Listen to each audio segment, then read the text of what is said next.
Hello everyone, very warm welcome Unacademy पे आप सभी लोगों का बहुत बहुत स्वागत है। चलिए चलते हैं हमारे आज के सेशन की तरफ, जो कि बजट हमारा जो कि पूरे इंटरनेट पे रोल्ड आउट है इस समय। और बजट से ज्यादा कोई डिस्कशन कहीं पर हो भी नहीं रहा है। कितना अच्छा बजट है, कितना बेकार बजट है, आम आदमी के लिए कितना फायदेमंद है, कितना नहीं, इस वक्त पे जो है लगातार पिछले 2 दिनों से चर्चा हो रही है। हमने भी इस पर काफी चर्चा करी और उसी बजट के अंदर से एक जो है स्टेटमेंट हम आपके लिए और लेकर आए हैं। तो हमारी फाइनेंस मिनिस्टर का एक स्टेटमेंट आया बजट रिप्रेजेंट करते टाइम कि privatisation of the PSUs will happen soon, but yes it will be decided with time. ये सून कब होगा, कितना सून होगा, कितना नहीं। Okay, so first of all there has been too much of the debates going on with regard to the present incumbent government of Prime Minister Narendra Modi going ahead with privatization of many of the important nationalized institutions, जिस पर बहुत सवाल निकल कर आने लग गया कि अरे ये तो देश बेच रहे हैं, ऐसा कर रहे हैं, वैसा कर रहे हैं। हालांकि ये एक बेसलेस जो है डिबेट है, बेसलेस टॉपिक है किसी के लिए भी इस तरीके से बोलना कि बेच रहे हैं, ये कर रहे हैं, वो कर रहे हैं, बिकॉज नेशनलाइजेशन एक ऐसी चीज है, ओके, या प्राइवेटाइजेशन भी एक ऐसी चीज है जो हमेशा फाइनेंस को, इकोनॉमी को, सर्कुलेशन ऑफ करेंसी को यानी कि लिक्विडिटी को ध्यान में रखते हुए ही किया जाता है। और ऐसा नहीं कि कोई चीज बेच दिया जा रहा है, इंडिया के बाहर चली जा रही है, वो नहीं। तो ये एक जबरदस्ती वाली बात होती है जब आपसे कोई भी बात बोलता है कि बेच रहे हैं, खरीद रहे हैं, एटसेट्रा एटसेट्रा।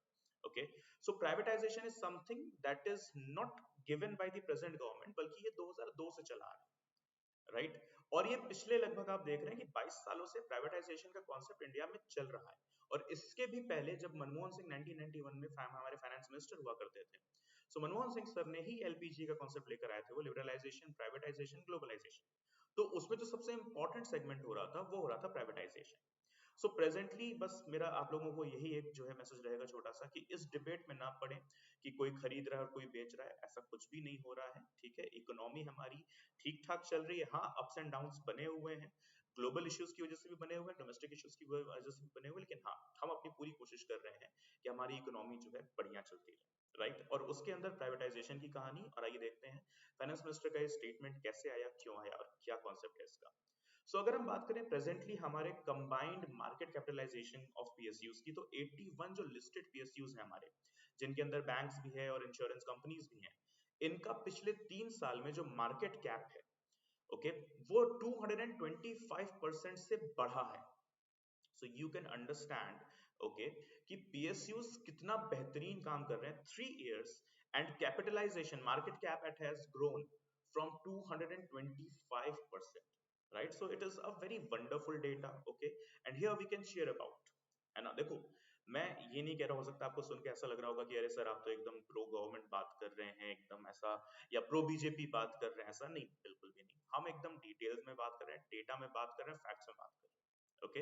सो जो डेटा है, जो फैक्ट्स हैं आपके सामने, मैं फिर से ये बात दोहराता हूँ कि हाँ इकोनॉमी हमारी परेशानी में चल रही है, लेकिन इसका मतलब ये भी नहीं है कि बहुत परेशानी में चल रही है।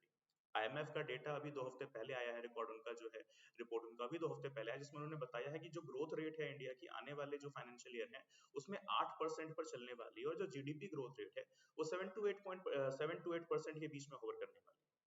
हाँ अनएम्प्लॉयमेंट का इश्यू है, टैक्स सिस्टम को लेकर हम सब परेशान हैं, नो डाउट इन दैट, लेकिन एक डेवलपिंग इकोनॉमी को, डेवलपिंग नेशन को ये सारी चीजें झेलनी ही पड़ती हैं, राइट। सो कॉन्सेप्ट वहीं पर बना आता है, नो टैक्सेशन विदाउट रिप्रेजेंटेशन। और जब हमारा रिप्रेजेंटेशन हो रहा है और हम इस डेवलपिंग स्टेटस से निकलकर डेवलप्ड स्टेटस में जाना चाहते हैं, तो थोड़ा बर्डन तो देखिए हमें उठाना पड़ेगा। हाँ थोड़ा उठाना पड़ेगा, बहुत नहीं उठाना पड़ेगा। तो जब बात बहुत तक आ जाती है तो ऑब्वियसली आवाज उठाना जायज होता है, लाजमी होता है, right. So moving to the point here, the privatisation, okay, it is used in different ways ranging from transition to private legal forms to partial और complete denationalization of assets, okay। तो privatization क्या है, या तो मैं कोई एक particular nationalized institution है, okay, जिसके कुछ shares किसी private agency को दे दूं, या तो हो सकता है पूरी तरीके से 100% ही उसको किसी private person के हाथ में, किसी private player के हाथ में दे दूं, okay। like for example air India जो आज नेशनलाइज्ड है, किसी जमाने में टोटली प्राइवेट हुआ करती थी, राइट। तो प्राइवेटाइजेशन से नेशनलाइजेशन का भी कॉन्सेप्ट हुआ है, और बहुत सारे ऐसे हमारे पास जो है एग्जांपल्स भी हैं जहां नेशनलाइजेशन से प्राइवेटाइजेशन का भी कॉन्सेप्ट हुआ, ओके। सो अब ये दो तरीके से किया जाता है जो हमारा प्राइवेटाइजेशन है इंडिया के अंदर ऑफ नेशनलाइज्ड असेट्स, इसको दो तरीके से किया जाता है। पहला क्या होता है, टोटल डिसइन्वेस्टमेंट। डिसइन्वेस्टमेंट मतलब एक आपने सुना होगा इन्वेस्टमेंट, दूसरा यहाँ पर आपके सामने एक टर्म आया है डिसइन्वेस्टमेंट। तो इन्वेस्टमेंट क्या होता है, इन्वेस्टमेंट होता है जब आपने कुछ पैसा जो है लगाया और कुछ टाइम के बाद वो पैसा आपको विद प्रॉफिट रिटर्न आ गया। Okay, so that is what is known as investment.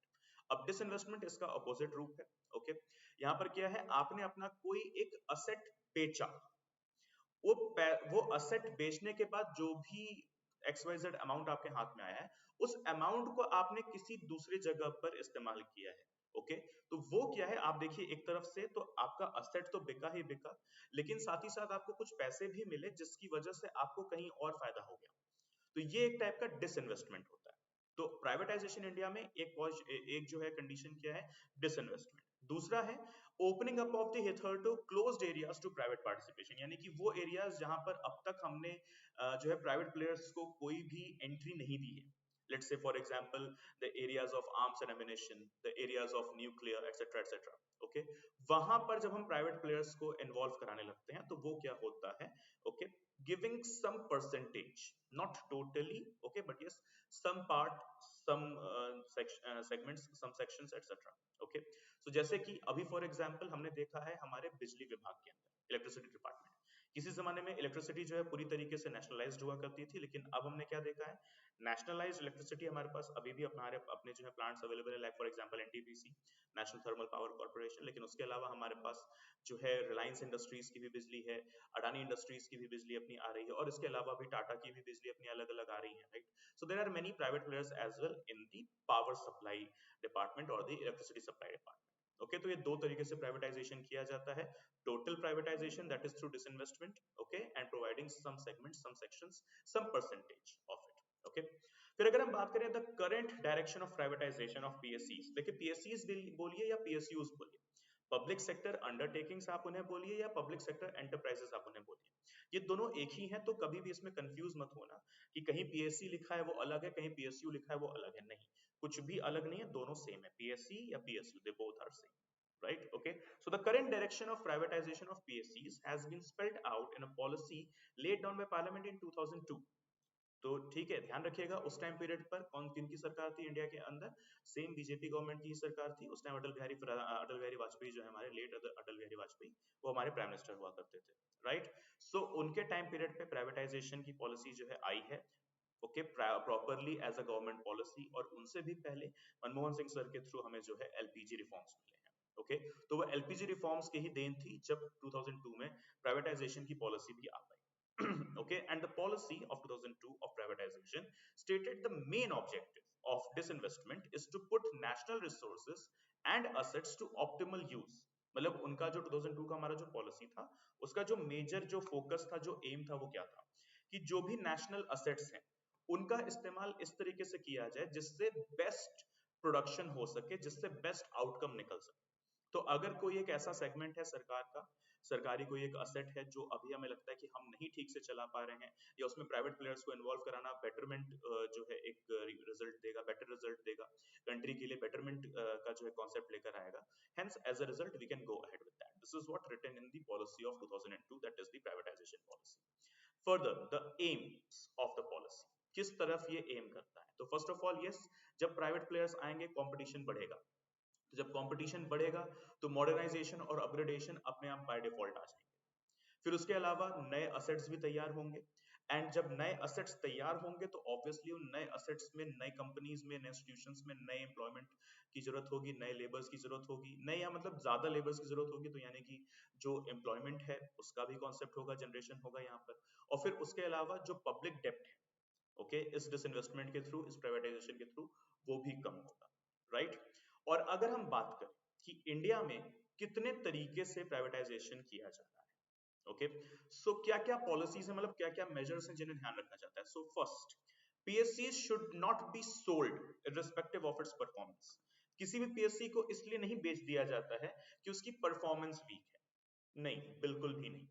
इसलिए ध्यान में रखकर बेचा जाता है कि हाँ, यहाँ पर शायद अभी प्राइवेट प्लेयर्स को इन्वॉल्व कराना फायदेमंद होगा, या इस वक्त गवर्नमेंट इस पर इतना फोकस नहीं कर पा रही है, उसके पास और भी एरियाज हैं संभालने के लिए, तो ये ध्यान रखा जाता है। इसलिए नहीं कि घाटे में जा रहा है तो बेच देते हैं, एब्सोल्युटली नॉट। ओके, इसका बेस्ट एग्जांपल है हमारे पास इस समय, मौजूदा समय में, एयर इंडिया। ओके फिर उसके अलावा secondly the market view, that is the business is not the business of the government.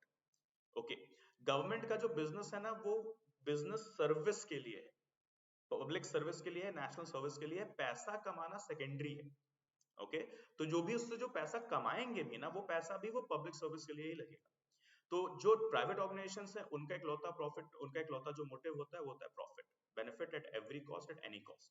लेकिन गवर्नमेंट के लिए प्रॉफिट एंड बेनिफिट जो है सेकेंडरी होता है, और वो भी जो सेकेंडरी बेसिस पे भी जो प्रॉफिट और बेनिफिट जो आया है वो भी फिर प्राइमरी जो ऑब्जेक्टिव है यानी कि पब्लिक सर्विस वो भी वही यूटिलाइज होना है। Okay, and third, the privatization of profit-making PSCs is also debated. कि कई बार ऐसा होता है कि भाई कुछ ऐसे PSCs हैं जो प्रॉफिट मेकिंग है, बहुत अच्छा खासा प्रॉफिट कमा रहे हैं, लेकिन उसके बावजूद भी उनको प्राइवेटाइज करने की बात करी जाती है। वाई? बिकॉज उनका जो प्रॉफिट मार्जिन है उसे एनहांस करने के लिए प्राइवेटाइजेशन करना कभी कभी जरूरी हो जाता है। जस्ट वंस अगेन प्राइवेटाइजेशन होगा तो यानी कि कंपटीशन बढ़ेगा, मार्केट के अंदर कंपटीशन बढ़ेगा तो खुद को अपग्रेड करना, खुद को एनहांस करना मैंडेटरी हो जाएगा। अपग्रेड और एनहांस करेंगे तो एम्प्लॉयमेंट जनरेट होगी, एम्प्लॉयमेंट जनरेट होगी तो यानी कि इकोनॉमी अपने आप बाय डिफॉल्ट स्ट्रांग होगी। ओके एग्जांपल के तौर पे यहाँ लिखा हुआ है Bharat petroleum corporation limited, BPCL हमारा जो है, it is handsomely making huge profits. Okay, under what? Under the PSEs itself. Hence, as a result, there is a debate going on that do we need to involve more private players in the BPCL? Okay, and all of these things, right, guys?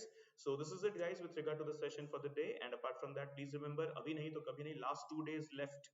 जो summit batch है वो कल से start होने वाला है, और आपको पता है अनअकैडमी प्लस की सब्सक्रिप्शन जो है आपके लिए इस समय है सिर्फ और सिर्फ 23,999 रुपीज।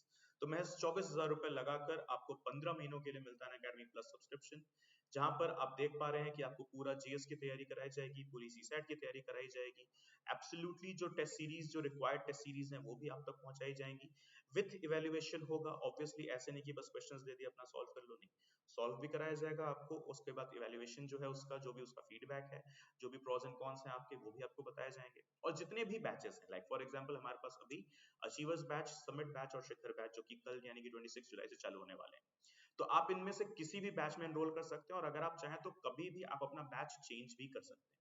लाइक अगर आप 2026 के लिए अप्लाई करना चाहते हैं तो आपके लिए हमारे पास है नीव बैच। तो ऐसा नहीं है कि आपने अचीवर से समिट बैच में एनरोल किया तो आप नीव बैच में नहीं जा सकते, आप वहां पर भी जा सकते हैं, कोई दिक्कत नहीं है। और नीव बैच हमारा कब से चालू हो रहा है? वो हमारा चालू हो रहा है 27 जुलाई से। ओके गाइस, सो प्लीज ध्यान रखिएगा, अनअकैडमी प्लस सब्सक्रिप्शन आपके लिए ऑप्शनल कार्निवल भी लेकर आया है। History, geography, economics, political science, public administration, anthropology, sociology, mathematics, evergreen optional के एवरग्रीन एजुकेटर्स मौजूद हैं सिर्फ और सिर्फ अनअकैडमी प्लस के ऊपर। Okay guys, so quickly grab the opportunity and please let me know your valuable feedback into the comment box. Thank you so much for joining me here. Bye bye, take care, Jai Hind.